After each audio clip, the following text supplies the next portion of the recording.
ये है Kakashi Hatake, one of the greatest shinobi Sakumo Hatake का बेटा। ककाशी बचपन से एक चाइल्ड प्रोडोलॉजी था। जब वो 5 साल की उम्र का था तभी उसने निंजा अकेडमी पास कर ली थी। एंड जब वो धीरे धीरे बड़ा हुआ, यानी कि जब वो 6 साल में पहुंचा, तब उसने चूनिन एग्जाम पास करके वो एक चूनिन बन गया था। चूनिन जब वो 13 साल का हुआ तब वो एक जोनिन बन गया था। एंड नारुतो यूनिवर्स में सबसे फास्टेस्ट अचीवमेंट्स है। एंड इसके पीछे रीजंस भी बहुत सारे थे, जैसे उसके पापा की डेथ। यस, उसके पापा ने सुसाइड किया था फॉर सम रीजंस। ककाशी की इस सारी सक्सेस के पीछे एक और रीजन था, जो कि था ट्रॉमा। देखो, स्किल्ड तो बचपन से ही था क्योंकि बहुत ही अच्छा निंजा था, बट ट्रॉमा बहुत सारा था ककाशी के ऊपर। देखो, ककाशी ने अपनी बहुत ही छोटी उम्र में एक मिशन में अपने बेस्ट फ्रेंड ओबिटो उचिया की मौत देख ली। मतलब एक बहुत ही बड़े पत्थर के नीचे आके ओबिटो की डेथ हो गई थी। एंड वहीं पे उस मिशन के बाद रिन की भी डेथ हो गई थी। जिस लड़की को पसंद करता था वो भी उसी के हाथों, वो भी एक मिस्टेक थी। एंड उसके पापा की डेथ, जो कि एक सुसाइड था। मिनाटो की डेथ, अपने सारे क्लोज वंस की डेथ का कारण ककाशी अपने आप को समझता था, क्योंकि वो सोचता था कि वो उतना ताकतवर नहीं है।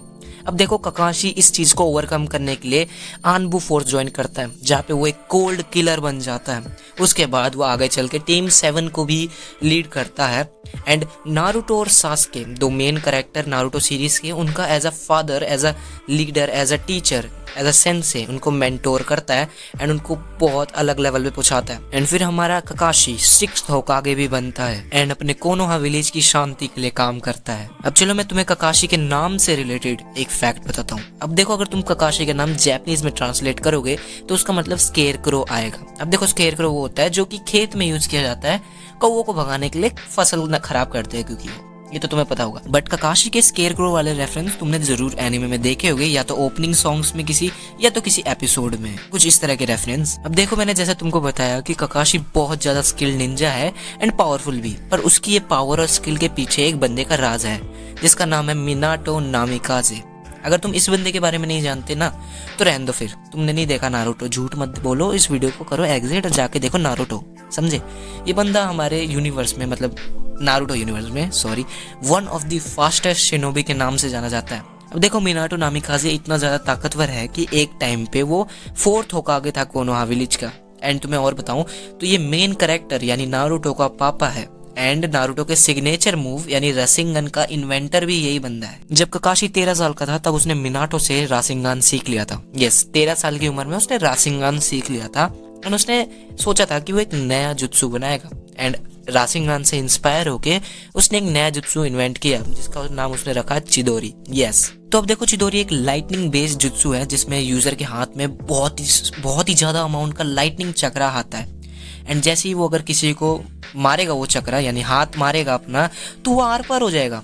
यस, तुमको पता है क्या हुआ था रिन के साथ। ये बहुत ही ज्यादा पावरफुल जुत्सु है। एंड बात करी जाए सिग्नेचर मूव, तो ककाशी के साथ साथ ककाशी ने ये सास्के को भी सिखाया था। एंड सास्के भी एनीमे में बहुत बार चिदोरी यूज करता है। एंड ककाशी की बहुत सारी यादें जुड़ी हुई है इस अटैक चिदोरी से। अच्छी यादें नहीं, बहुत ज्यादा बुरी यादें। अब देखो, तुम लोग तो जानते हो कि ककाशी अपने चेहरे पे एक मास्क पहन के रखता है एंड उसका फेस रिवील बहुत ही रेयरली हुआ है। तो अपने ककाशी का भी फेस रिवील हुआ था एपिसोड 469 में, पूरा फेस रिवील। क्योंकि इससे पहले एपिसोड 101 में भी उसका फेस रिवील हुआ था, बट एक फनी वे में। देख ही सकते हो तुम यहाँ पे।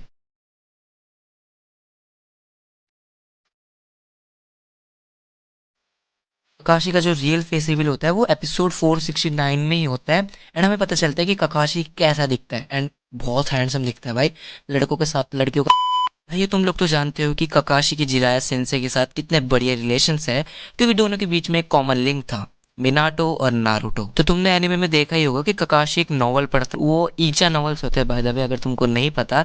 एंड उसका राइटर और कोई नहीं, अपना जिराया सेंसे ही है। एंड जिराया सेंसे वो नॉवल लिखते हैं जो कि एक टाइप का अडल्ट नॉवल है, जिसमें वो अपने लव एक्सपीरियंस के बारे में लिखते हैं।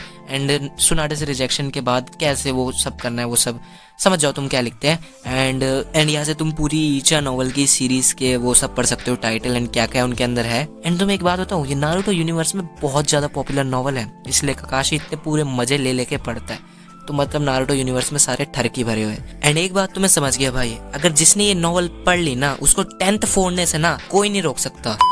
चलो मैं तुम्हें ककाशी के शारिंगान से रिलेटेड एक फैक्ट बताता हूँ। अब देखो ककाशी कोई उचिहा तो है नहीं, तो उसके पास जो उसका शारिंगान है वो उसके बेस्ट फ्रेंड ओबिटो उचिहा ने उसको दिया था, क्योंकि वो जोनिन बना था, उसका एक गिफ्ट था उसके लिए। बट हमारे ककाशी के पास जो शारिंगान है वो उसके लिए गिफ्ट नहीं, एक बड़ी मुसीबत है, क्योंकि वो उचिहा नहीं है, तो उसके पास वो जेनेटिक्स नहीं है कि वो अपनी शारिंगान को डीएक्टिवेट कर सके, यानी कि वो हमेशा एक्टिवेट रहती है। अब देखो इस चीज के पीछे का रीजन ये है कि ककाशी की जब आंख में शारिंगन इम्प्लांट किया गया था तब ओबिटो का शारिंगन एक्टिवेट था, यानी कि मतलब उसने शारिंगन दिया तो वो एक्टिवेट था, तो वो हमेशा के लिए एक्टिवेट रहती है। इसलिए तुमने एनिमे में देखा होगा कि ककाशी का हेडबैंड थोड़ा टिल्टेड है दूसरे शिनोबीज से, उसका बहुत सारा चक्र ड्रेन आउट होता है अगर वो शारिंगन यूज कर भी रहा हो तब भी और नहीं कर रहा हो तब भी, इसलिए वो अपने हेडबैंड से अपना शारिंगन हमेशा छुपा के रखता है। एंड ककाशी अपने मांगेक्यू शारिंगन से कामोई जैसी टेक्निक यूज कर सकता है, जिससे वो एक ऑब्जेक्ट को दूसरी डायमेंशन में भेज सकता है, एक डायमेंशन से उसकी एग्जिस्टेंस मिटा के, जो कि बहुत ताकतवर मांगेक्यू शारिंगन एबिलिटी है भाई। एंड वॉर के बाद जब ओबिटो की सोल ककाशी से मिल जाती है, जब उसके पास दोनों मांगेक्यू शारिंगन आ जाते हैं, तब हमारा ककाशी पहला नॉन उचिहा बनता है जिसने परफेक्ट सुसानो का यूज किया हो। भाई कॉपी निंजा ही क्या है देखा। तो बस आज की वीडियो के लिए इतने ही, मैं मिलता हूँ तुमसे अगली वीडियो में। नया कॉन्सेप्ट यूज किया भाई वीडियो में। एंड अगर आपको वीडियो अच्छी लगी होगी तो इस वीडियो को एक लाइक जरूर से कर देना। चैनल पे नहीं हो तो चैनल को सब्सक्राइब कर देना, बेल आइकन को लगा देना ऑल पे, ताकि सारी वीडियो की नोटिफिकेशन मिल जाए। एंड मैं मिलता हूँ तुमसे अगली वीडियो में। Bye bye.